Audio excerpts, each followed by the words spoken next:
Hello বন্ধুরা, আসসালামু আলাইকুম। আজকে আমরা চলে এসেছি বাজিগর পাখির আর একটি ভিডিও নিয়ে। আজকে আমরা দেখাবো বাজিগর পাখির বাচ্চা। আমাদের বাজিগর পাখিগুলো অনেকগুলো বাচ্চা দিয়েছে।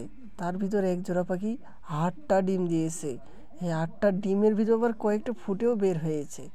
তো আপনারা সেগুলো দেখেন, কি সুন্দর, তাদেরকে দেখে আমার মন ভরে যায়। তো দেখেন, আমি দেখানোর জন্য একটু লাইটটা জ্বালিয়ে নিলাম। এই দেখেন বাচ্চাগুলো, আরও কিছু ডিম আছে, 2-1টা ডিম আছে মনে হয় ফোটা বাকি। তো বাচ্চাগুলো কিন্তু সেই সুন্দর হয়েছে। আমার এই পাখির বাচ্চা 8টার ভিতর 8টাই বেঁচে থাকবে, একটাও মরবে না ইনশাআল্লাহ।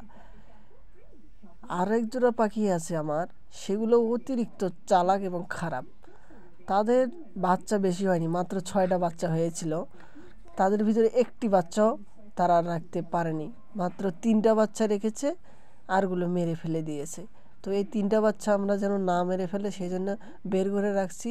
বের করে রেখে আমরা নিজের হাতে খাওয়াই, এই নিজের হাতে খাওয়াই এদেরকে। এরা এখন শুকে গেছে, আবার নিজের হাতে খাইতে চায় না, মাও ছাড়া এরা সেরকম আর খায় না, যার কারণে তাদের গ্রোথ কমে গেছে আর কি। তো তারা আমাদের দেখেই খাওয়া চাচ্ছে, কারণ তাদের অভ্যস্ত হয়ে গেছে। আমরা 2-3 দিন যাবত এদেরকে খাওয়াচ্ছি, রাখতেছি আলাদা করে। এই যে আমাদের এই পাশে আরেকগুলো পাখি আছে, যাদেরকে আমরা এখন পর্যন্ত ডিম বাচ্চা করার জন্য আলাদা করে রাখিনি। আমরা তাদেরকে এক জায়গায় রেখেছি, তারা একটু গ্রোথ ঠিক হলেই আমরা তাদেরকে ডিম বাচ্চা করার জন্য আলাদা করে রাখবো। তো বন্ধুরা, আমাদের এই ফার্মে বেশি পাখি নেই, জাস্ট কয়েকটা পাখি আছে, কিন্তু তাদের দেখতে অনেক সুন্দর এবং তারা বাচ্চাও দেয় অতিরিক্ত। তো বন্ধুরা, আজকে এই পর্যন্তই।